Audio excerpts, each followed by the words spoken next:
For 5 minutes. Chairman Barr, Ranking Member Moore, and other distinguished members of the subcommittee, thank you for your invitation to testify this morning. I am Nancy McLernon, and I have the pleasure of being the President and CEO of the Organization for International Investment, OFI, the only business association exclusively comprised of U.S. subsidiaries of international companies. Our members represent a wide variety of industries, from companies headquartered all over the world, including Siemens, Lego, Samsung, and BAE. I applaud this subcommittee's effort to take the time to examine the economic importance of foreign direct investment to America's economy and the effectiveness of the CFIUS process.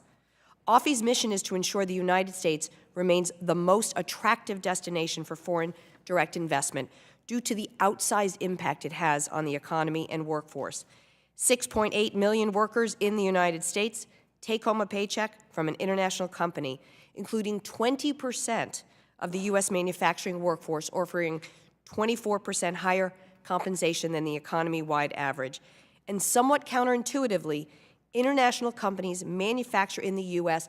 not just for our consumption, but also for worldwide consumption. In fact, U.S. workers at international companies produce about 25% of all U.S. exports.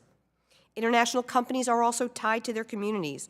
They provide world-class training and world-class workforce training and help strengthen the communities in which they sustainably operate. For example, Toyota, whose Kentucky plant is the largest manufacturing facility in the world, is applying its manufacturing know-how to help Children's Hospital reduce infection rates within neonatal intensive care units, decreasing infection rates by 80%. Think about it, a Japanese company in Kentucky, the largest manufacturing facility they have in the world.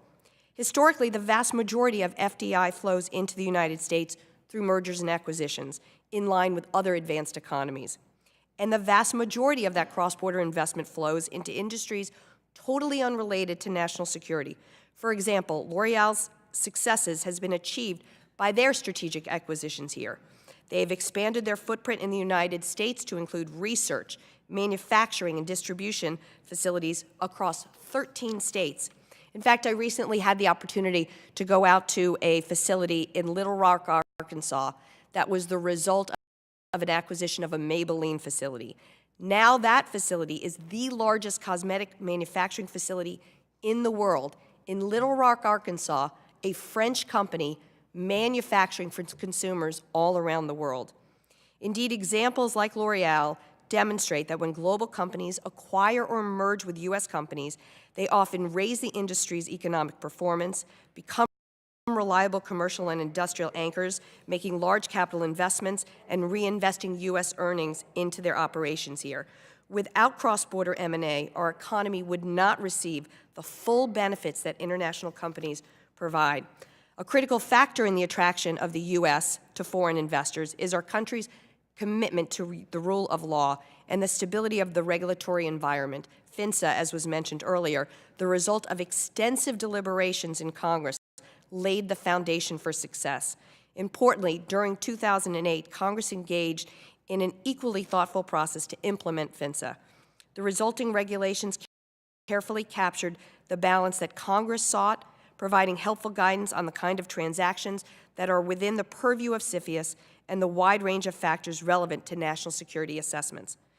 Based on publicly available information and anecdotal experience of OFI members, it seems clear the CFIUS process is under stress.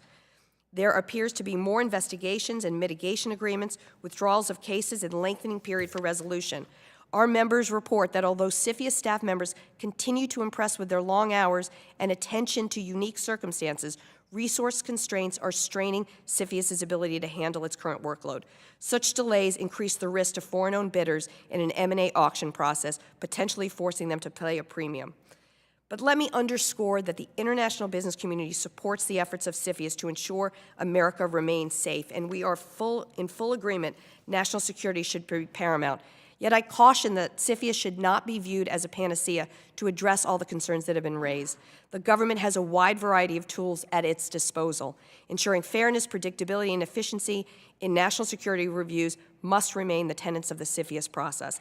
Any changes to this process need to be done thoughtfully with the full awareness of the economic stakes. Once again, thank you, Mr. Chairman. I look forward to answering your questions. Thank you. The chair